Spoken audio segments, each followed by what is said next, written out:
नमस्कार, मेरा नाम है बिलाल और मैं आप सभी का स्वागत करता हूं हमारी आज की एक और बहुत ही ज्यादा महत्वपूर्ण क्लास में।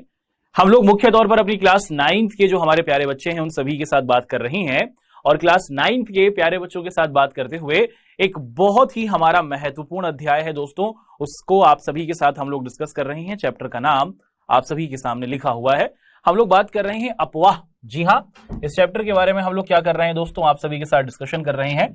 और आप सभी को पता है कि अब तक हम लोग इस चैप्टर से संबंधित 2 लेक्चर्स को कर चुके हैं। हमारी आज की इस क्लास में हम लोग इस चैप्टर का आज लेक्चर नंबर 3 प्रस्तुत करने वाले हैं। हमारी आज की इस क्लास में ये चैप्टर कंप्लीट हो जाएगा और उसी के साथ साथ इस चैप्टर से संबंधित जो हमारे महत्वपूर्ण प्रश्न होते हैं उसको भी हम लोग अपनी आज की इस क्लास में आप सभी के साथ डिस्कस करेंगे। अपने जो पुराने लेक्चर्स हमने किए थे इस चैप्टर से संबंधित लेक्चर नंबर 1 और लेक्चर नंबर 2 में हमने ये डिस्कशन किया था कि मुख्य तौर पर अपवाह का मतलब क्या होता है, और उसके बाद फिर हम लोगों ने अपवाह के अर्थ को समझने के बाद देखा था कि अपवाह का मतलब क्या होता है दोस्तों। अपवाह का मतलब होता है बहना, है ना। हमने इस अर्थ को समझा था और इस अर्थ को समझने के बाद फिर हमने ये देखा था कि मुख्य तौर पर आपकी ये जो पानी होता है ये कहां पर बहता है। ये जो आपका जल होता है ये अधिकतर नदियों में बहता है और भारत के अंदर 2 प्रकार की हमें क्या दिखी थी, बड़ी नदियां दिखी थी। एक हमारी नदियां हिमालय से शुरू होती हैं और दूसरी जो हमारी नदियां हैं वो मुख्य तौर पर हमारी प्रायद्वीप से शुरू होती हैं।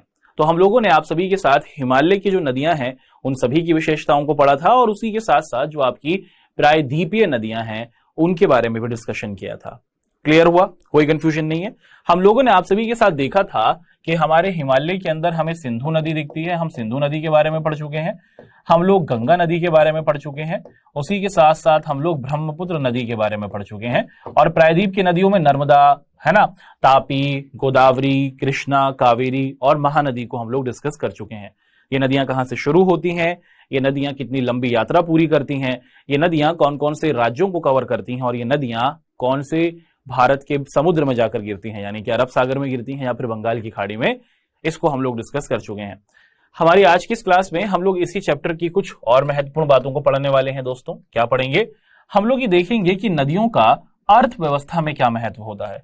नदियों का अर्थव्यवस्था में महत्व का मतलब हुआ कि कैसे किसी देश का विकास या फिर किसी देश को मजबूती नदियां कैसे प्रदान कर सकती हैं वो देखेंगे। कि किसी देश में अगर आप देखते हैं कि नदियां मौजूद हैं तो वो देश आपको ज्यादा समृद्धशाली दिखता है, तो एक देश के लिए कैसे नदियां फायदेमंद हो सकती हैं वो देखेंगे।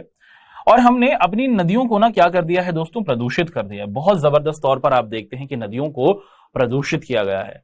नदियों को प्रदूषित क्यों किया गया है, नदियों को प्रदूषित कैसे किया गया है और अपनी नदियों को हम लोग कैसे साफ रख सकते हैं उसके बारे में भी डिस्कशन करेंगे।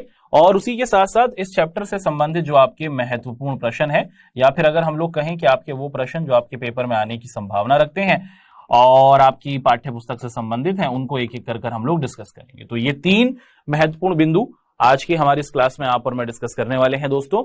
हम लोग सबसे पहले नदियों का अर्थव्यवस्था में जो महत्व होता है उसको देखेंगे, नदी प्रदूषण के बारे में बात करेंगे, महत्वपूर्ण प्रश्नों को हम लोग एक एक कर आप सभी के सामने डिस्कस करेंगे। स्टार्ट करते हैं आप सभी के साथ।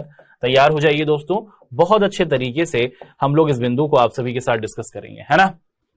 तो आप देखते हैं कि जो हमारी नदियों का अर्थव्यवस्था में बहुत ज्यादा आप क्या देखते हैं कि महत्व रहा है। नदियों का किसी भी देश के विकास में, अर्थव्यवस्था का मतलब होता है कि किसी भी देश के विकास में, किसी भी देश को मजबूत करने में आप देखते हैं कि वहां की नदियों का बहुत बड़ा योगदान होता है ना।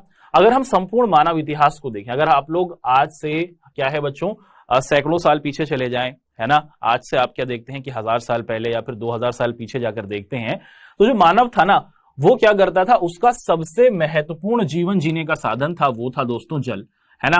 भाई पानी के बिना हम कुछ दिन भी नहीं जी सकते। पानी हमारे जीवन के लिए बहुत ज्यादा महत्वपूर्ण है।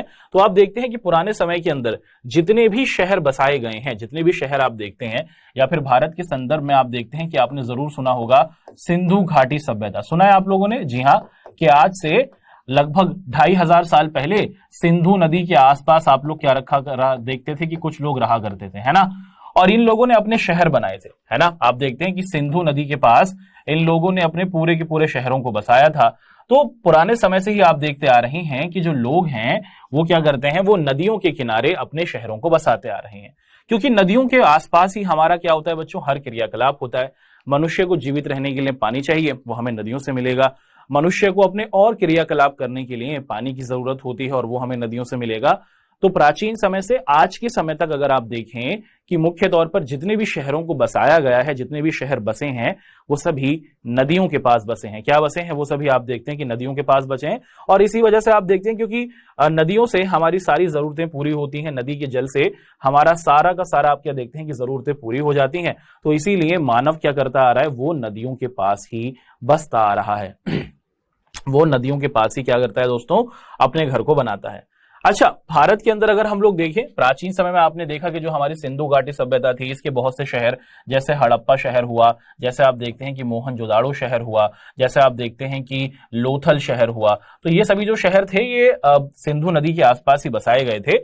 अब यहां पर हम लोग देखेंगे कि उसके बाद भी, है ना, हमारे आज के जो वर्तमान शहर हैं, ये भी आपको क्या दिखता है कि हमारे आज के जितने भी आपको क्या दिखते हैं, वर्तमान बड़े बड़े शहर दिखते हैं, जैसे आपका वाराणसी हुआ, जैसे आपका अयोध्या हुआ, मथुरा हुआ, नासिक हुआ और उज्जैन हुआ, है ना। तो लोग अपने जीवन को जीवित रखने के लिए, अपने अस्तित्व को बनाए रखने के लिए नदी के पास बसते हैं।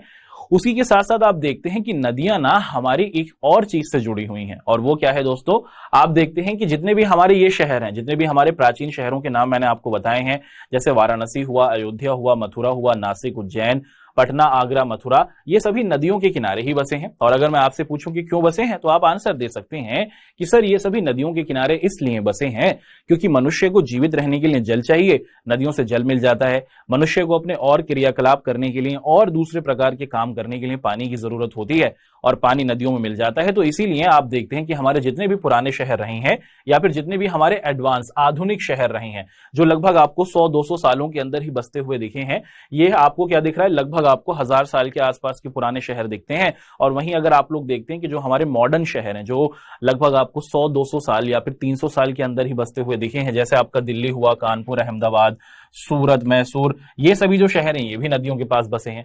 तो ये सभी शहर नदियों के पास ही क्यों बसाए जा रहे हैं? आप सभी को पता है कि बच्चों, हमारे ये सभी शहरों को नदियों के पास इसलिए बसाया जा रहा है क्योंकि नदियों के जल से हमारी सारी जरूरतें पूरी होती हैं, है ना।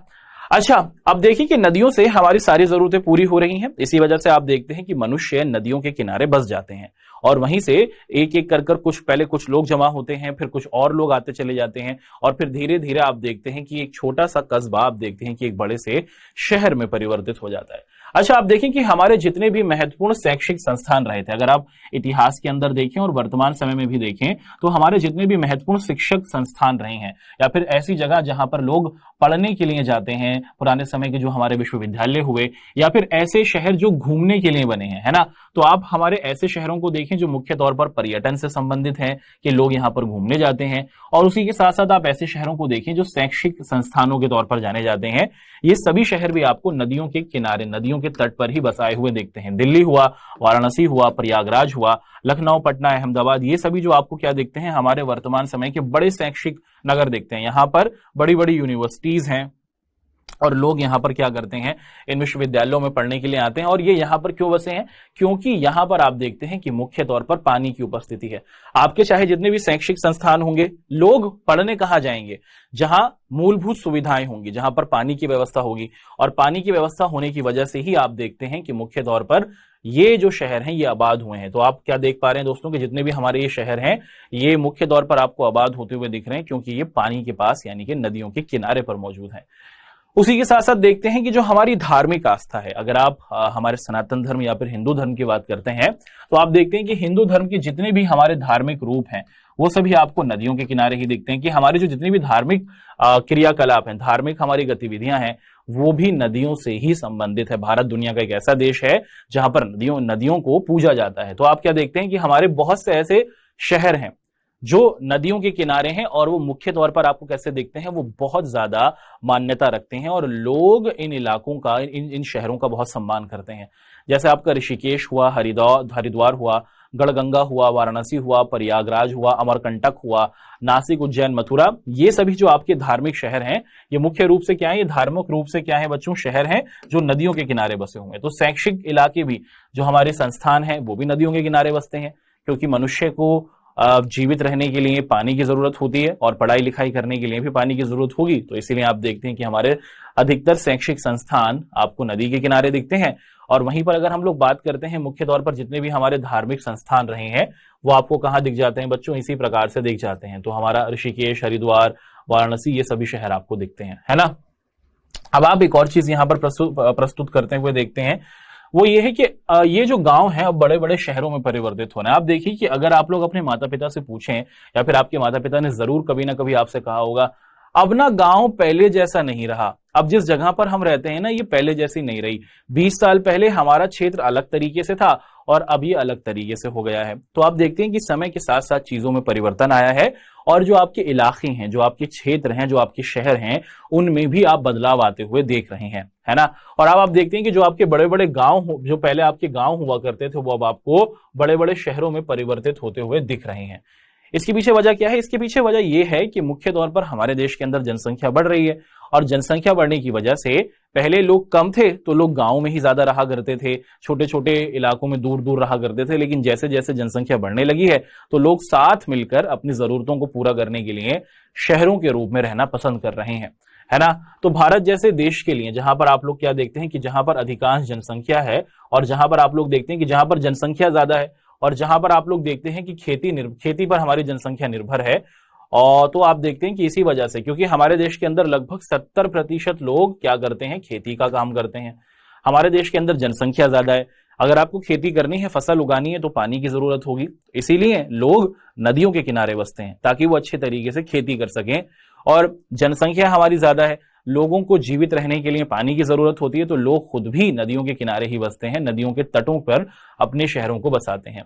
उसी के साथ साथ नदियों के किनारे शहरों को तो बसाया जा रहा है, लेकिन नदियों से कुछ और काम भी होता है दोस्तों। और वो क्या है? आप देखते हैं कि नदियों के द्वारा हम लोग सिंचाई करते हैं, है ना। नदियों का जो पानी होता है उसको खेतों तक पहुंचाया जाता है ना, पाइपों के जरिए, और इससे हम लोग अपनी खेती करते हैं। नदी के आसपास आप नौ संचालन, नाव को भी चलते हुए देखते हैं। नदी से बिजली भी बनाई जाती है। तो इसके साथ साथ आप क्या देखते हैं कि नदी का पानी पिया तो जाता ही है, उसके साथ साथ लोग फिशिंग भी करते हैं, मछलियां भी पकड़ते हैं, मछलियां पकड़ पकड़ कर अपना पैसा बनाते हैं। नदी के आसपास आप देखते हैं कि बोटिंग भी होती है और नदी के आसपास आप देखते हैं कि लोगों को घुमाया भी जाता है। तो इससे आप देखते हैं कि लोगों की जो आय है वो भी बढ़ती रहती है। तो नदी आपके शहरों को ही नहीं बसा रही है ना। नदी के किनारे मनुष्य सिर्फ अपने जीवन को जीवित रखने के लिए नहीं बसता है, उसे वहां से बहुत से और फायदे होते हैं। हम नदी से बिजली बना लेते हैं। आप सभी को पता है कि आपकी ये नदी बह रही है और नदी बह रही है तो आप देखते हैं कि नदी के आगे आप क्या कर लेते हैं, बांध बना लेते हैं। और फिर उस बांध के आगे ध्यान से देखते हैं, चलिए यहां पर आपको बताते हैं कि ये आपकी नदी बह रही है और नदी के आगे हम यहाँ पर इसको क्या कर लेंगे, एक बांध बना लेंगे। और फिर जब यहाँ पर बांध बना लिया गया है तो यहाँ पर एक टरबाइन होगी जिसे हम लोग चक्का कह सकते हैं। नदी का ये जो पानी है वो इस चक्के को घुमाएगा तो ये चक्का घूमेगा जिससे बिजली बनेगी। तो हम नदी के पानी से बिजली बना रहे हैं, हम इसी से सिंचाई कर रहे हैं और जो हमारी महत्वपूर्ण जरूरतें हैं उनको पूरा कर रहे हैं। तो नदी ना सिर्फ हमारे शहरों को निर्मित करने में बहुत बड़ा योगदान दे रही है, उसी के साथ साथ लोगों को अलग अलग काम प्रोवाइड करने में भी बहुत बड़ा योगदान दे रही है। क्या हम अपनी नदी को लेकर उतने ज्यादा उसके क्या है एहसानमंद हैं? ऐसा नहीं है। मनुष्य को जो भी चीज प्रकृति से मिली है ना, मनुष्य ने उस चीज का गलत तरीके से प्रयोग किया है। और अगर आप देखते हैं कि हमने अपनी जो ये नदी है इसको बहुत ज्यादा मात्रा में प्रदूषित कर दिया है। हमारे गलत क्रियाकलापों की वजह से आप देखते हैं कि जो नदी है वो प्रदूषित हो गई है ना। हमारा जीवन इसी से टिका हुआ है, हमारे सारे शैक्षिक संस्थान नदी के किनारे हैं, हमारे सारे जो धार्मिक क्रियाकलाप हैं वो भी नदी के किनारे होते हैं। आप देखते हैं कि नदी से हम लोग अपनी बहुत सारे कामों को कर रहे हैं, हमारी अर्थव्यवस्था, लोगों को पैसा मिल रहा है इससे, लेकिन हमने तब भी अपनी नदी को प्रदूषित किया है और अपनी नदियों को प्रदूषित किया है। कैसे किया, चलिए देखते हैं। आप देखते हैं कि नदी का ये जो हमारा जल है, नदी के अंदर जो हमारा ये पानी है, घर से निकलने वाली जो आपकी गंदगी है, घर से निकलने वाला जो आपका घरेलू कूड़ा कचरा है या फिर जो आपकी गंदगी है, और उसी के साथ साथ जो आपकी फैक्ट्रियों से निकलने वाली गंदगी है, और उसी के साथ साथ आप देखते हैं कि घरों और फैक्ट्रियों से निकलने वाली जो गंदगी है वो आपको कहाँ जाते हुए दिखती है, नदियों में जाते हुए दिखती है ना। तो खेती बड़ी है ना। आप देखते हैं कि कृषि में सबसे पहले तो भारत की जनसंख्या बढ़ गई, लोग धीरे धीरे बढ़ते चले गए। आज के समय में अगर हम लोग देखें तो हम लोग लगभग 135 करोड़ हैं, 135 करोड़, बहुत बड़ा नंबर होता है दोस्तों। 135 करोड़ हमारे देश की जनसंख्या है। अब देश की जनसंख्या तो बढ़ चुकी है। अब देश की जनसंख्या बढ़ चुकी है तो देश के लोगों को खाना खाने की जरूरत होगी, और खाना खाने की जरूरत होगी तो लोगों को काम करने की भी जरूरत होगी ताकि अपना जीवन व्यतीत कर सकें। तो फैक्ट्रियां बड़ी बड़ी खोल दी गई हैं। अब फैक्ट्रियां बहुत ज्यादा खुल गई हैं, लोग इन फैक्ट्रियों में काम कर रहे हैं, और इन फैक्ट्रियों का जो आप क्या देखते हैं कि गंदा निष्पादन है, जो फैक्ट्रियों से निकलने वाली केमिकल है, उसका सही तरीके से हम लोग क्या नहीं कर पा रहे हैं, उसको समाप्त नहीं कर पा रहे, क्योंकि जनसंख्या तेजी से बढ़ी है। तो अचानक बढ़ती हुई जनसंख्या से आप लोग देखते हैं कि मुख्य तौर पर जो हमारा पूरा का पूरा क्या है समाज है, उस पर आपको फर्क दिखा है। और अब खेती में भी आप क्या देखते हैं कि लोगों ने जनसंख्या बढ़ने की वजह से ज्यादा जल्दी उत्पादन करने के लिए चीजों में मिलावट करना शुरू कर दिया है ना। और इसी के साथ साथ आप देखते हैं क्योंकि अब चीजें एकदम से बढ़ी हैं, भारत की अगर आप जनसंख्या को देखें तो साल 1970 से साल 2001 के बीच में जनसंख्या विस्फोट इसको कहा जाता है, दबाकर आप देखते हैं कि भारत के अंदर लोगों की पैदाइश हुई है, लोगों का जन्म हुआ है। और इसी वजह से भारत के अंदर आप डिसबैलेंस देख लेते हैं, हमारी नदियों पर भी इसका बहुत प्रतिकूल प्रभाव पड़ा है। नदियों लोगों की जनसंख्या बढ़ने की वजह से जो अब खेती की मांग थी वो बहुत ज्यादा बढ़ गई, तो पानी का बहुत ज्यादा इस्तेमाल हो रहा है। उसी के साथ जो घरेलू और औद्योगिक चीजें थी वहां पर भी जल की आप क्या देखते हैं कि डिमांड होने लगी। और जो हमारे घरों से निकलने वाला पानी है, पानी तो उतना ही है, लेकिन हम क्या कर रहे हैं, पानी को गंदा करे जा रहे हैं। अपने फैक्ट्रियों से निकलने वाली जो गंदगी है, उसी के साथ साथ आपके घरों से निकलने वाली जो आप क्या देखते हैं कि अपशिष्ट पदार्थ है, वो सीधा नदियों में जाता है और नदी को ये दूषित कर रहा है ना, नदी को दूषित कर रहा है। अच्छा, लोगों की जनसंख्या बढ़ती जा रही है, आप क्या देखते हैं कि लोगों की जनसंख्या बढ़ती जा रही है, और जो नदियों का आयतन है, पहले नदियां बहुत चौड़ी चौड़ी हुआ करती थी, क्योंकि लोग बढ़ने लगे हैं, लोग बढ़ने लगे हैं, तो अब नदियां सिकुड़ने लगी हैं और लोग नदी वाले इलाकों पर कब्जा करने लगे हैं। तो नदियों का आयतन भी आप देखते हैं कि बहुत तेजी के साथ आपको कम होता हुआ दिख रहा है। आज के समय में हमारे देश की अधिकतर नदियों के हालात कुछ इस तरीके से हैं दोस्तों। आप देख सकते हैं कि बहुत जबरदस्त तौर पर नदियों की जो स्थिति है वो बहुत ज्यादा दयनीय है। नदियों के अंदर आपको नदी का पानी नहीं दिखेगा, आपको गंदगी दिखेगी। ये मनुष्य की ही क्रियाकलाप है। आप क्या देखते हैं कि जो हमारे घरों से, उद्योगों से निकलने वाला प्रदूषण और अपशिष्ट कचरा है, वो सीधा नदियों के अंदर जाता है और नदियों का हाल कुछ इस तरीके से हो जाता है। और इससे आप पानी की जो गुणवत्ता है उसको खराब होते हुए देखते हैं। क्या आप इस पानी को पी सकते हैं? अगर मैं आपसे कहूं कि चलिए इस पानी को पीते हैं आप और मैं, हम नहीं पी सकते, क्योंकि ये पानी दूषित है। इस पानी के अंदर बहुत सारे बैक्टीरियाज हो सकते हैं जो आपके और मेरे जीवन के लिए हानिकारक हैं। तो आप देखते हैं कि हमने अपने फैक्ट्रियों से निकलने वाली जो गंदगी है, अपने घरों से निकलने वाली जो गंदगी है, उसको सही तरीके से समाप्त नहीं किया, सीधा नदियों में डाल दिया, और उससे हमारी नदियां कुछ इस प्रकार से हो गई, और जिससे जो हमारी नदी की गुणवत्ता है वो बहुत खराब हो गई। आज के समय में नदियां कुछ इस प्रकार से हो गई है। नदी का रंग आपको इतना गंदा और दूषित दिख रहा है दोस्तों, हर तरफ आपको हरा हरा केमिकल ही दिख रहा है। अच्छा, इससे सिर्फ नदी का जल ही खराब नहीं हुआ है, अब इस पानी के अंदर रहने वाले जो हमारे जानवर हैं, इस पानी के अंदर रहने वाली जो हमारी मछलियां हैं, और इस पानी के अंदर मौजूद जो हमारे पेड़ पौधे हैं, वो भी आपको क्या दिखते हैं दोस्तों, प्रभावित होते हुए दिखते हैं। तो मनुष्य ने सिर्फ अपनी गलती की वजह से एक तो खुद का जीवन खतरे में डाला, हमें ही पानी नहीं मिलेगा जीवित रहने के लिए, और उसी के साथ साथ वो हमारे जानवर, वो हमारे पादप आप देखते हैं जो नदियों के अंदर रहते हैं, उनके जीवन पर भी बहुत जबरदस्त खतरा मंडरा रहा है। तो ये बहुत ही गलत बात आप देखते हैं कि मनुष्य के द्वारा की गई है ना। आज के अगर समय में हम लोग देखें, आज के समय में अगर हम लोग देखें कि जो नदियों का प्रदूषण है वो खतरनाक स्तर तक बढ़ता चला गया है। हमारे देश में नदियां बहुत ज्यादा मात्रा में आपको दूषित होती हुई दिखती हैं, और देश की अनेकों हमारी ऐसी नदियां हैं दोस्तों, वो क्या हो गई हैं, वो लुप्त हो गई हैं, या फिर आप लोग कह सकते हैं कि समाप्त हो गई हैं। हमने उनकी तरफ ध्यान ही नहीं दिया। वो पहले हुआ करती थी और आप देखते हैं कि वो अब समाप्ति की ओर है। उन्हीं में से एक नदी है कावेरी नदी। कावेरी नदी अब आपको सूखती हुई दिखती है ना। कावेरी नदी आपको सूखती हुई दिखती है, गलत क्रियाकलापों से, और जो गंदगी थी उसको नदियों में डालने की वजह से आप लोग देखते हैं कि इस नदी की जो क्षमता थी वो कम होती चली गई। बारिश का सही तौर पर उपस्थिति नहीं होने की वजह से भी आप देखते हैं कि ये नदी सूखती चली गई। तो भारत की बहुत सी नदियां हैं जो आपको समाप्त होते या विलुप्त होते हुए चली गई। और जब नदियां खत्म हो रही हैं तो मनुष्य का जीवन पूरा पूरा पानी पर टिका हुआ है। जब नदियां खत्म हो जाएंगी तो हमारा अस्तित्व खतरे में आ जाएगा, जानवरों का अस्तित्व खतरे में आ जाएगा, पेड़ पौधों का अस्तित्व खतरे में आ जाएगा। तो पृथ्वी पर ये जो संतुलन बना हुआ है, ये जो बैलेंस बना हुआ है, जिससे पूरा जीवन का ये जो चक्र चल रहा है, ये आपको समाप्त होते हुए दिखेगा। आप देखते हैं कि इससे हमारे देश में पूरे तौर पर प्राकृतिक असंतुलन खराब होता जा रहा है, प्राकृतिक असंतुलन बढ़ता जा रहा है। और इन सभी समस्याओं से बचने के लिए हमें क्या है, हमें बहुत जबरदस्त तौर पर हमारे देश की सरकारों को भी, और उसी के साथ साथ आप लोग देखते हैं कि हमारे देश के समुदाय का मतलब क्या है कि हमारे देश के लोगों को, नागरिकों को भी मुख्य तौर पर इकट्ठा आना होगा। तो देश के नेताओं को भी और देश के नागरिकों को भी समझना होगा कि अगर हमारी नदियां ही सुरक्षित नहीं रहेंगी, स्वच्छ नहीं रहेंगी, तो किसी का भी जीवन फिर सही तरीके से आगे नहीं बढ़ सकता। हमें करना क्या होगा? हमें ये तो समझ में आ गया कि नदियां गंदी हो गई हैं, नदियां दूषित हो गई हैं, लेकिन कैसे हम अपनी नदियों को बेहतर कर सकते हैं, कैसे हम लोग अपनी नदियों को जीवित कर सकते हैं दोबारा से, कैसे अपनी नदियों को पुराने रूप में ला सकते हैं और पृथ्वी को बचा सकते हैं। तो इसके लिए सबसे पहले हमें क्या करना होगा कि नदियों के किनारे से हमें क्या करना होगा, आपको क्या करना होगा, जो आप क्या देखते हैं कि जो वेटलैंड है उसको हटाना होगा। लोग क्या करते हैं दोस्तों, देखिए आप देख पा रहे हैं दोस्तों कि ये आपको नदी दिख रही है। अब भाई नदी यहां पर आपको ये दिख रही है, नदी के आसपास ही लोगों ने अपने घरों को और अपनी फैक्ट्रियों को बना लिया है। कभी आज से काफी समय पहले इस इलाके में यहां पर ये पूरी नदी हुआ करती, तो लोगों ने अवैध तरीके से नदी के आसपास क्या कर लिया है, घरों को बसा लिया है, जिससे नदी का जो आयतन है, नदी का जो आकार है वो कम हुआ है।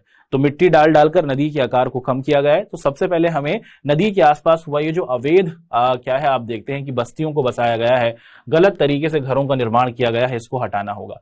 और नदी को ना फैलने का मौका दीजिए, नदी को जो इसका वास्तविक रूप है उसको उसी रूप में आने देना होगा। और इसी के साथ साथ सरकार को क्या करना होगा, सरकार को कानून बनाने की भी जरूरत होगी, जिसमें यह है कि नदियों के मध्य से, है ना, नदियों के मध्य से यानी कि नदियों के पास से लगभग 1500 मीटर के आसपास तक किसी का भी कोई घर ना हो। अब ये नदी है, यहां पर ये आपको 1500 मीटर दिख रहा है, यहां पर ये नदी है, क्या इसके बीच में 1500 मीटर की दोहराई है? नहीं। तो साइंटिफिक तौर पर यह बताया गया है कि नदियों के आसपास चारों तरफ से 1500 मीटर के आसपास का जो क्षेत्र हो वो खाली होना चाहिए, नदी अपने वास्तविक रूप में बहनी चाहिए। जब नदी को फैलने का मौका मिलेगा तो नदी क्या कर पाएगी, नदी मुख्य तौर पर दोबारा से जीवित होने में अपनी कोशिश कर पाएगी। अच्छा, जो अवैध निर्माण हो, जितने भी गलत घर बने हुए हैं उनको ध्वस्त किया जाना चाहिए। इसी के साथ साथ सबसे पहले नदी को फैलने का मौका दिया जाए, नदी के आसपास मौजूद जो अवैध निर्माण है उसको हटाया जाए। नदियों में आप सीवर और औद्योगिक गंदगी देखते हैं, नदियों में हमारे घरों से निकलने वाली गंदगी, हमारे फैक्ट्रियों से निकलने वाली गंदगी को डाल दिया जाता है। इस पर ना दंड दिया जाना चाहिए। कानून तो अभी भी है, कानून तो है कि नहीं डालना चाहिए, लेकिन उस कानून पर कोई ज्यादा बड़ी सख्ती नहीं है। कानून है लेकिन उस कानून का सही तरीके से क्रियान्वयन नहीं है, तो कानून को सही तरीके से लागू करना होगा। और उसी के साथ साथ ये भी बताया जा रहा है कि जो लोग इस कानून को नहीं मानेंगे उनको बड़े स्तर पर दंड भी देने की जरूरत होगी, है ना।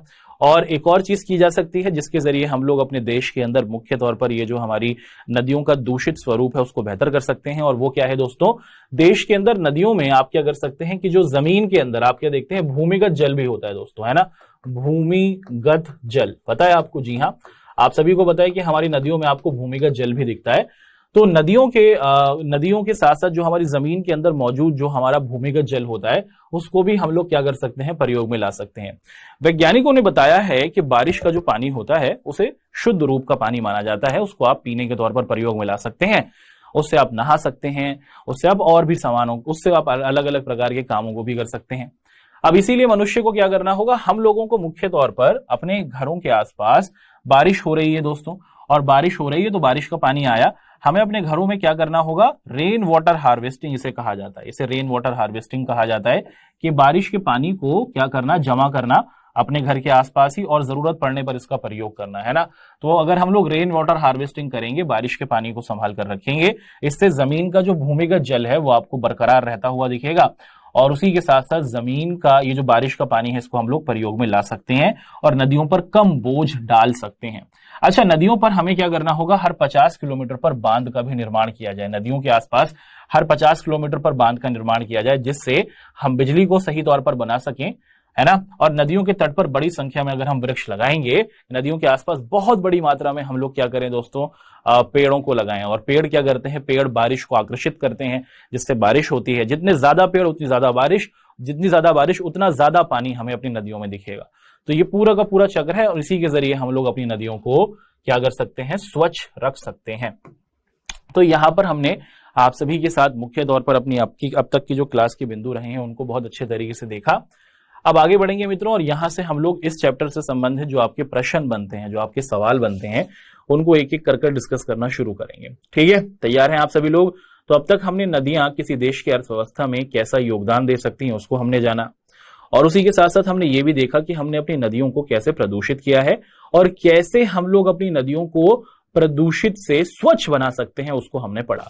अब आगे बढ़ते हुए दोस्तों, यहां पर हम लोग आप सभी के सामने इस चैप्टर से संबंधित जो आपके प्रश्न हैं एमसीक्यू के फॉर्म में और उसी के साथ साथ शॉर्ट क्वेश्चंस और लॉन्ग क्वेश्चंस, उसको डिस्कस करते हैं।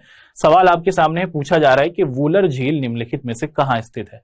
बहुत आसान सवाल है। आप सभी को पता है कि हिमालय के इलाके के अंदर, कश्मीर के अंदर आपको ये दिखती है। तो आप क्या देख पा रहे हैं बच्चों, जम्मू कश्मीर राज्य के अंदर आपको ये आपकी वूलर झील दिख जाती है। मीठे पानी की ये हमारी झील है। अगला सवाल, नर्मदा नदी का उद्गम कहां से होता है। आप सभी को पता है कि अगर आप भारत के मानचित्र को देखते हैं तो यहीं से आप क्या देखते हैं कि प्रायद्वीप के एकदम ऊपर से आप देखते हैं कि नर्मदा नदी की शुरुआत होती है और ये कहां जाकर गिरती है दोस्तों, आप सभी को पता है कि अरब सागर में जाकर गिरती है। तो नर्मदा नदी जो है वो कहां से शुरू होती है, ये मध्य प्रदेश के अमरकंटक इलाके से, अमरकंटक की जो पहाड़ियां हैं वहां से इसकी शुरुआत होती है।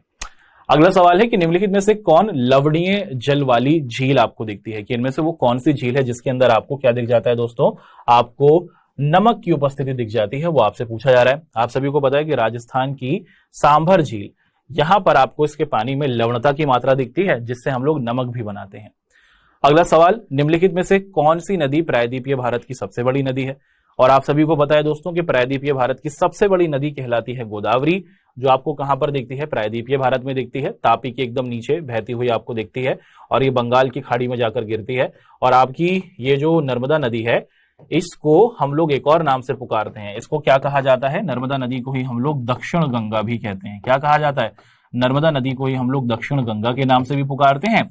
और आपको ये भी पता है दोस्तों कि इसकी टोटल लंबाई लगभग 1500 किलोमीटर के आसपास है ना। तो आपको दिखता है कि ये पश्चिम दिशा से शुरू होती है नर्मदा क्या है आपकी गोदावरी नदी, और आपको पता है कि ये फिर जाकर गिरती है पूर्व दिशा में बंगाल की खाड़ी में। आपका सही आंसर है गोदावरी, जिसे दक्षिण गंगा भी कहते हैं। अगला सवाल देखते हैं दोस्तों, यहां पर कुछ और सवाल आपके सामने है ना। सवाल है कि निम्नलिखित नदियों में से कौन सी नदी भ्रंश घाटी से होकर बहती है। आप सभी को पता है कि अगर आप भारत के मानचित्र को देखते हैं, नर्मदा नदी के एकदम नीचे ही आपको एक और नदी दिखती है, छोटी सी ही आपको आकार में दिखती है, और ये नदी भी आपको पश्चिम दिशा की ओर गिरती हुई दिखती है। और ये जो नदी है ये आपको भ्रंश घाटी, इसे हम लोग तापी नदी भी कहते हैं और इसको हम लोग ताप्ती नदी के नाम से भी पुकारते हैं। ताप्ती कह लीजिए या फिर तापी नदी कह लीजिए, ये अरब सागर में जाकर गिरती है और आपको दिखता है कि ये मुख्य तौर पर भ्रंश घाटी से होकर बहती है। अगला सवाल देखते हैं दोस्तों, यहां पर अब जो अभी तक हमने आपके साथ जो हमारे एमसीक्यूज के क्वेश्चंस रहे थे उनको देखा, अब शॉर्ट क्वेश्चंस को देखते हैं। तैयार हैं? चलिए शुरुआत करते हैं। सवाल है सबसे पहला कि गंगा की दो मुख्य धाराओं के नाम बताइए, ये कहां से एक दूसरे में मिलती हैं और गंगा नदी का निर्माण करती हैं। आपको बताया कि दो मुख्य धाराएं आती हैं। गंगा नदी दो धाराओं से या फिर आप देखते हैं कि दो जल के स्रोतों से मिलकर बनी है। एक को कहा जाता है भागीरथी और दूसरी को कहा जाता है अलकनंदा। ये जो भागीरथी है और उसी के साथ आप देखते हैं कि अलकनंदा है, इन दोनों का मिलन हो जाता है और उसके बाद जो नदी बनती है उसी को हम लोग गंगा नदी कहते हैं। और इन दोनों का मिलन उत्तराखंड के देवप्रयाग क्षेत्र में होता है। देवप्रयाग में भागीरथी और अलकनंदा मिल जाती हैं और उसी के बाद से आप लोग देखते हैं कि यहीं से आगे जो नदी निकलती है उसे हम लोग गंगा जी के नाम से पुकारते हैं। अगला सवाल, लंबी धारा होने के बावजूद तिब्बत के क्षेत्रों में ब्रह्मपुत्र में कम गाद या फिर सिल्ट क्यों मौजूद है। कि ब्रह्मपुत्र बहुत लंबे स्तर से आपको दिखता है कि दोस्तों ब्रह्मपुत्र आपको दिखता है कि बड़े लंबे स्तर से अरुणाचल प्रदेश से एंट्री करता हुआ फिर भारत में पश्चिम बंगाल में जाता है, बड़ा लंबा रास्ता तय करती है आपकी ब्रह्मपुत्र नदी। मानसरोवर झील तिब्बत के पास ही ब्रह्मपुत्र नदी भी शुरू होती है आपकी। आपसे यही कहा जा रहा है कि इतना लंबा रास्ता ये तय करती है, लेकिन इसके अंदर जो कीचड़ है या फिर जो गाद है वो कम क्यों दिख जाती है हमें गंगा नदी और सिंधु नदी की अपेक्षा में। कारण देखते हैं दोस्तों कि तिब्बत में आप क्या देखते हैं कि वर्षा ना के बराबर होती है। यहां पर आप लोग क्या देखते हैं कि तिब्बत के अंदर जो बारिश है वो बहुत कम होती है या होती ही नहीं है, और इसीलिए आप देखते हैं कि तिब्बत के क्षेत्रों में ब्रह्मपुत्र नदी में हमें बहुत कम गाद देखने को मिलती है। जितनी भी गाद आप देखते हैं कि वो ब्रह्मपुत्र नदी में हमें दिखती है वो अरुणाचल प्रदेश के आसपास जो हमारी दिबांग और दिहांग नदियां हैं उनके मिलने से उसको दिखती है।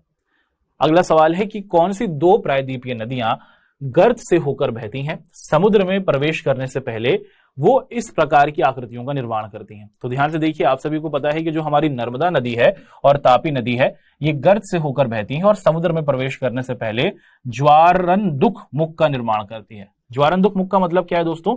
आप देखते हैं कि मुख्य तौर पर जैसा आप लोग देखते हैं कि जैसा ज्वालामुखी का रूप होता है, कुछ इस प्रकार से आप देखते हैं कि नर्मदा और तापी नदी के द्वारा होता है। तो मुख्य तौर पर नर्मदा और तापी नदी दो ऐसी नदियां हैं प्रायद्वीप की जो पश्चिम में जाकर गिरती हैं, पश्चिम दिशा में जाकर गिर जाती हैं अरब सागर में, और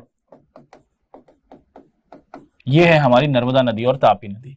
अगला सवाल है कि नदियों तथा झीलों के कुछ आर्थिक महत्व को आपको बताना होगा कि नदियों और झीलों के आर्थिक महत्व क्या हो सकते हैं, ये आपसे पूछा जा रहा है। भाई सबसे पहले झील का महत्व देखते हैं। झील क्या होता है? नदियों से अलग होकर किसी जगह पर जब कोई पानी इकट्ठा हो जाता है तो इसे झील कहते हैं। आप देखते हैं कि नदी के बहाव को नियंत्रित करने के लिए हम क्या कर सकते हैं, हम झील के अंदर क्या कर सकते हैं, रोकथाम कर सकते हैं कि अगर नदियों में बहुत ज्यादा पानी आ गया है और वहां पर बाढ़ आ सकती है तो नदी के उस पानी को झीलों में संभाल कर रखा जा सकता है। तो नदी के अंदर अगर बाढ़ लाने की क्षमता हो गई है, बहुत ज्यादा पानी हो गया है, तो उस पानी को झीलों में हम लोग भेज सकते हैं जिससे बाढ़ को रोका जा सकता है। अच्छा, झील की मदद से आप लोग देखते हैं कि वो क्षेत्र जहां पर पानी नहीं मिलता वहां पर हम लोग क्या कर सकते हैं, पानी को सुरक्षित रख सकते हैं, और झील की मदद से हम लोग क्या कर सकते हैं, पन बिजली बना सकते हैं। जैसे नदी के ऊपर हम टरबाइन डालकर बिजली बना सकते हैं, ऐसे ही झीलों के ऊपर भी पन बिजली यानी कि पानी से बिजली को बनाया जा सकता है टरबाइन डालकर। और झीलों को आप लोग देखते हैं कि इसके जरिए पर्यटन को बढ़ावा मिल सकता है कि लोग झीलों में और झीलों के आसपास नाव को चलाना पसंद करते हैं, यहां पर लोग टूरिज्म के लिए आ सकते हैं। तो मुख्य तौर पर जो आपकी झीलें हैं वो बहुत बड़ा आपको क्या देती हैं, योगदान देती हैं। ठीक है दोस्तों, अब आगे बढ़ते हैं। तो यहां पर हमने देखा कि नदियों के झीलों के जरिए हम बाढ़ को नियंत्रित कर सकते हैं, झीलों के जरिए हम लोग मुख्य तौर पर बिजली को बना सकते हैं और इसके जरिए हम पर्यटन को भी बढ़ा सकते हैं। अगर नदियों के महत्व की बात की जाए, जो आपकी नदियां हैं ये सदियों से आपको कैसी दिखती हैं, मानव सभ्यता का केंद्र रही। हमने देखा मनुष्य का जो इतिहास है वो नदियों के आसपास ही बसता हुआ दिखता है। सारे के सारे हमारे जितने भी शहर हैं, बड़े बड़े पुराने शहर हैं और आधुनिक शहर हैं, वो सभी नदियों के किनारे ही आपको बसते हुए दिखते हैं। और आज के समय में भी अगर आप लोग देखें कि कई जो हमारे बड़े शहर हैं वो नदियों के आसपास ही मौजूद हैं, और नदी के पानी को हम लोग कई तरीकों से इस्तेमाल करते हैं। इससे खेतों में सिंचाई करते हैं, यातायात के लिए इसे लाते हैं, इससे बिजली बनाई जाती है और इससे मछली पालन की जाती है। तो नदियों और झीलों का महत्व किसी भी देश के विकास में बहुत बड़ा होता है। अगला सवाल, यहां कुछ झीलों के नाम आपको दिए गए हैं, इन्हें प्राकृतिक तथा मानव निर्मित वर्गों में आपको बांटना है। आपके सामने यहां पर क्या लिखा है दोस्तों, कुछ ऑप्शंस रख दिए गए हैं। जैसे आप देख पा रहे हैं कि वूलर झील, डल झील, नैनीताल झील, भीमताल, गोविंद सागर। आपको पता है कि दो प्रकार की झीलें होती हैं। एक तो वो है कि मनुष्यों के द्वारा निर्मित की गई हैं। मनुष्य के द्वारा मतलब कि नदी बह रही है और मनुष्य ने क्या किया, नदी के पास ही एक बहुत बड़ा गड्ढा कर दिया, एक बड़ा सा छेद कर दिया और नदी के पानी को यहां पर लाकर इकट्ठा कर दिया और इसको झील बना दिया। तो एक तो ऐसी झील होती है जो मानवीय हस्तक्षेप से बनती है, वहीं दूसरी झील होती है जो कुदरती तौर पर, प्राकृतिक तौर पर बन जाती है कि नदी के पास पहले से ही गड्ढा या फिर क्षेत्र मौजूद था, वहां पर खुद ब खुद पानी जमा हो जाता है, तो उसे हम लोग प्राकृतिक झील कहते हैं। आपके सामने भारत की बड़ी बड़ी झीलों के नाम दिए गए हैं। आपसे कहा जा रहा है कि इन झीलों को बताना है कि ये किस प्रकार की झील है। प्राकृतिक झील की बात की जाए यानी कि जो मानव के हस्तक्षेप के बिना बनी है, जिसको मानव ने नहीं बनाया, आपकी वूलर झील, डल झील, नैनीताल झील, चिल्का झील, सांभर झील, बारपाना झील, लोकताल झील, भीमताल और पुलिकट, ये आपकी झीलें हैं जो मुख्य तौर पर प्राकृतिक झीलें हैं जो मानव के हस्तक्षेप के बिना बनी है। वहीं मानव के द्वारा बनाई गई झील है आपकी गोविंद सागर झील, राणा प्रताप सागर झील, निजाम सागर, नागार्जुन सागर और हीराकुंड जो आपकी झील है, ये आपको कैसी झील दिखती है दोस्तों, ये आपको मानव निर्मित झीलों के तौर पर दिखती है। अब सवाल ये वाला जो है ना, ये बहुत ही ज्यादा महत्वपूर्ण है, इसको हम लोग अच्छे तरीके से समझते हैं दोस्तों। कहा जा रहा है कि हिमालय और उसी के साथ साथ जो आपकी प्रायद्वीपीय नदियां हैं, इनमें आपको अंतर बताना है। हिमालय की जो नदियां हैं दोस्तों, आप सभी को पता है कि ये हिमालय से निकलती हैं, वहीं प्रायद्वीप की नदियां पठार से, ये जो हमारा प्रायद्वीपीय क्षेत्र है, वहीं से निकलती हैं। इसमें हिमालय की नदियों में आपको साल के 12 महीने पानी दिखता है, यानी कि ये 12 मासी नदी कहलाती है। वहीं प्रायद्वीप के अंदर आप देखते हैं कि जब गर्मी बहुत ज्यादा हो जाती है तो प्रायद्वीप की कुछ नदियां आपको सूखती हुई भी दिख जाती हैं, इसमें साल के 12 महीने पानी नहीं मिलता। हिमालय की नदियां आप अधिक बड़ी देखते हैं, बड़ी लंबी लंबी यात्राएं ये करती हैं, सिंधु नदी, गंगा नदी, ब्रह्मपुत्र नदी, और ये अपेक्षाकृत बहुत ज्यादा गहरी होती हैं। प्रायद्वीप की नदियां कम लंबी होती हैं, इनका आकार छोटा होता है और ये उथली यानी कि एक बहुत कम गहरी आपको दिखती हैं। तो अभी अभी हमने आप सभी के साथ आपकी जो हिमालय और प्रायद्वीप की नदियां थी उनके बीच में अंतर को समझा। आगे बढ़ते हुए अब यहां पर डिस्कशन करेंगे एक और सवाल का, जिसे कहा जा रहा है कि प्रायद्वीपीय पठार के पूर्व एवं पश्चिम में बहने वाली नदियों की आपको तुलना करनी है। आपको देखना है कि ये हमारा प्रायद्वीपीय पठार है, कुछ हमारी ऐसी नदियां हैं जो आपको पूर्व में यानी कि बंगाल की खाड़ी में गिरते हुए दिख जाती हैं, और कुछ ऐसी नदियां हैं आपको जो पश्चिम यानी कि अरब सागर में गिरते हुए दिखती हैं। इनको आपको क्या करना है, इनकी आपको तुलना करनी है। तो प्रायद्वीपीय पठार में पूर्व की तरफ बहने वाली जो नदियां हैं वो बंगाल की खाड़ी में जाकर गिरती हैं। इसे हम लोग कहते हैं पश्चिम दिशा दोस्तों, है ना, आपको पता है, और इसे हम लोग कहते हैं पूर्व दिशा। तो वो नदी जो पूर्व दिशा की ओर बह रही होती है वो आप सभी को पता है वो बंगाल की खाड़ी में जाकर गिरती है ना, वो बंगाल की खाड़ी में गिरती है। और वहीं वो प्रायद्वीप की नदियां जो पश्चिम दिशा की ओर गिर रही हैं, वो जो पश्चिम दिशा की ओर जाती है तो वो आप क्या देखते हैं कि वो अरब सागर में जाकर गिरती है। तो प्रायद्वीप की वो नदियां जो पूर्व की दिशा में जा रही होती हैं वो बंगाल की खाड़ी में जाकर गिर जाती हैं। प्रायद्वीप की वो नदियां जो पश्चिम की दिशा में जा रही होती हैं वो अरब सागर में आपको जाती हुई दिखती हैं, और ये डेल्टाओं का निर्माण करती हैं। कौन सी? आपकी जो प्रायद्वीप की नदियां हैं जो बंगाल की खाड़ी में गिरती हैं, ये डेल्टा का निर्माण करती हैं। डेल्टा का मतलब कि नदी समुद्र में गिरते हुए मुख्य तौर पर अपनी बहुत सारी धाराएं बना लेती है। तो जो नदियां प्रायद्वीप की हैं और जो पूर्व दिशा की ओर बंगाल की खाड़ी की ओर जा रही हैं, ये बंगाल की खाड़ी में गिरने से पहले डेल्टा का निर्माण करती हैं। वहीं पश्चिम की तरफ जो आपकी बहने वाली नदियां हैं, जब ये अरब सागर में मिल रही होती हैं तो ये ज्वारनमुख का निर्माण करती हैं। अगला सवाल है दोस्तों कि किसी देश की अर्थव्यवस्था के लिए नदियों को महत्वपूर्ण क्यों माना जाता है? ज्वारनमुख का मतलब हुआ कि अचानक से ये गिर जाती हैं, ये डेल्टा का निर्माण नहीं करती हैं, है ना। तो ये डेल्टा रहित होती है। नर्मदा और तापी नदी आपको जो नदी अरब सागर में गिरती हुई दिखती हैं, ये डेल्टा नहीं बनाती। वहीं बंगाल की खाड़ी में गिरने वाली जितनी भी आपकी नदियां हैं जो पूर्व दिशा में गिरती हैं वो डेल्टा बनाती हैं।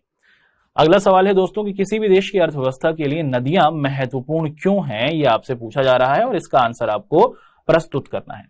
देखिए, नदियों का जो पानी होता है इसको अलग अलग तरीके से प्रयोग में लाया जाता है। जैसे इसके जरिए खेतों में सिंचाई की जाती है, इसके जरिए यातायात किया जाता है, नदी की नाव में बड़े बड़े सामानों को पहुंचाया जाता है, इससे बिजली बनाई जाती है, इससे मछलियों का उत्पादन किया जाता है, मछलियां पाली जाती हैं। नदियों के द्वारा आप क्या देखते हैं कि जब वर्षा ऋतु आ जाती है तो इससे हमारी जो मिट्टी होती है और उसको हमें मजबूत करने में, उसकी शक्ति को बढ़ाने में और खेतों की पैदावार को बढ़ाने में हमें मदद मिलती है। नदी से मिलने वाले आप क्या देखते हैं जो पानी का इस्तेमाल है इसको हम लोग कारखानों में कर सकते हैं, और इस कारखानों में प्रयोग लाने से हम अपने उत्पादन को बढ़ा सकते हैं। तो इन सभी गतिविधियों से कहीं ना कहीं ये साबित होता है कि प्रत्यक्ष तरीके से, सीधे तरीके से या फिर अप्रत्यक्ष तरीके से जिस जिस देश के अंदर आपको नदियां दिखती हैं वो तेजी से आपको आगे बढ़ता हुआ दिखता है, और किसी भी देश के अंदर नदियां उस देश के विकास में बहुत बड़ा योगदान देती हैं। और यहां पर हमने आप सभी के साथ अपनी आज की क्लास के इन सभी महत्वपूर्ण बिंदुओं को देखा। अब अपनी आज की क्लास के 1 मिनट रिवीजन को करते हैं दोस्तों। पढ़ा क्या है हमारी आज की क्लास में? हमने नदियों के अर्थव्यवस्था में महत्व को देखा, उसी के साथ साथ हमने नदी प्रदूषण के बारे में डिस्कशन किया और आपके इस चैप्टर से संबंधित महत्वपूर्ण प्रश्नों को देखा। लेके चलते हैं आपको आगे, डिस्कशन करते हैं आप सभी के साथ अपनी आज की क्लास के क्विज के क्वेश्चंस के बारे में। तैयार हैं आप सभी लोग? शुरुआत करते हैं दोस्तों। सबसे पहला सवाल है कि नदियों का आर्थिक महत्व क्या है? आपको इसके आंसर को प्रस्तुत करना है।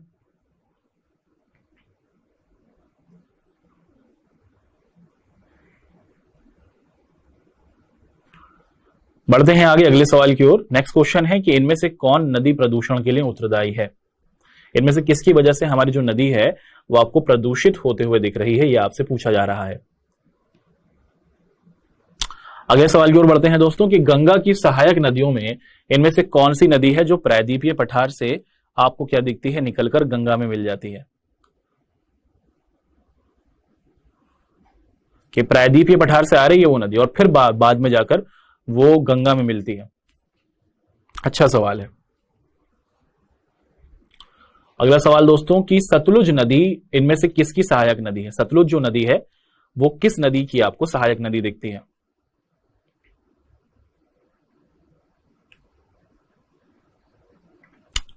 अगला सवाल दोस्तों, और यहां पर अगला सवाल है ही नहीं, चलिए आंसर्स डिस्कस कर लेते हैं। सबसे पहला सवाल हमने देखा कि नदियों का आर्थिक महत्व क्या है, कि नदियां मुख्य तौर पर किसी क्षेत्र के लिए, देश के लिए कैसे महत्वपूर्ण हो सकती हैं। नदियों से बिजली बनाई जाती है, नदियों के द्वारा खेतों तक पानी पहुंचाया जाता है, नदियों के द्वारा हम मछली पालन करते हैं। तो उपरोक्त सभी आपका बिल्कुल सही ऑप्शन बनता है, ऑप्शन डी। अगला सवाल, इनमें से कौन सी नदी प्रदूषण के लिए उत्तरदायी है? फैक्ट्रियों से निकलने वाली गंदगी जब नदी में जाएगी तो नदी प्रदूषित होगी। अगर हम अपनी नदी के अंदर मरे हुए जीवों को डाल देंगे तो उससे भी नदी प्रदूषित होगी। घरों में निकलने वाला जो मलमूत्र है या फिर जो घर का जो अपशिष्ट पदार्थ है, अगर वो भी नदियों में जाएगा तो उससे हमारी नदी गंदी होगी। उपरोक्त सभी आपका सही ऑप्शन बनता है। अच्छा, अगर आप देखें कि जो गंगा की सहायक नदियां हैं, गंगा की अगर आप सहायक नदी देखें तो उसमें आपको बहुत सी नदियां दिखती हैं, जैसे आपका घाघरा हुआ, कोसी हुआ, आपका यमुना, कोसी, घाघरा, ये सभी जो नदियां हैं ये हिमालय से निकल रही हैं। वहीं एक नदी है जो आपको कहां से दिखती है? प्रायद्वीपीय पठार से निकलती हुई दिखती है और फिर ये आपको गंगा में मिलती हुई दिखती है, गंगा की सहायक नदी बनती है। इसको कहा जाता है चंबल। चंबल जो आपकी नदी है ये प्रायद्वीपीय पठार से आकर गंगा में मिलती है और गंगा को मजबूती प्रदान करती है। और सतलुज जो आपकी नदी है वो किस नदी की सहायक नदी है? सतलुज जो हमारी नदी है ये सिंधु नदी की सहायक नदी है। सतलुज के साथ साथ आप देखते हैं कि सतलुज सिंधु नदी की 5 सहायक नदी हैं, है ना, झेलम, चिनाब, व्यास, रावी और सतलुज। ये 5 नदियां क्या करती हैं? ये 5 नदियां मुख्य तौर पर मिल जाती हैं और उसके बाद फिर सिंधु नदी को मजबूती प्रदान करती हैं। सतलुज इन्हीं में से एक है जो सिंधु नदी की सहायक नदी है। और यहां पर हमने आप सभी के साथ अपनी आज की क्लास के इन सभी महत्वपूर्ण बिंदुओं को डिस्कस किया। आज की क्लास का होमवर्क आपको यहां पर आपका जो होमवर्क वाला ऑप्शन है यहां से मिल जाएगा, तो उसको जरूर देख लीजिएगा। बढ़ते हैं आगे, डिस्कशन करते हैं दोस्तों कि अपनी नेक्स्ट क्लास में आप और हम क्या करेंगे। अपनी नेक्स्ट क्लास के अंदर हम लोग इसी चैप्टर को नहीं, एक नया अध्याय आपके सामने होगा, है ना। तो ये जो अफवाह वाला चैप्टर था ये खत्म होता है, अब एक नया अध्याय आपके सामने होगा जिसे हम लोग राजनीतिक विज्ञान के अंतर्गत देखेंगे, है ना। राजनीतिक विज्ञान का एक नया चैप्टर आप सभी के सामने रखा जाएगा दोस्तों, जिसे हम लोग कह रहे हैं लोकतंत्र क्या और लोकतंत्र क्यों, और इसको बहुत अच्छे तरीके से आपके साथ डिस्कस करेंगे। एक नया अध्याय आपके साथ शुरू होगा अपनी नेक्स्ट क्लास में। आशा करते हैं कि आप सभी बच्चों को हमारी आज की क्लास पसंद आई होगी। मुलाकात करेंगे आप लोगों से अपनी नेक्स्ट क्लास में, डिस्कस करेंगे इस नए टॉपिक को। तब तक आप सभी बच्चे अपना ध्यान रखें। आप सभी का बहुत बहुत शुक्रिया।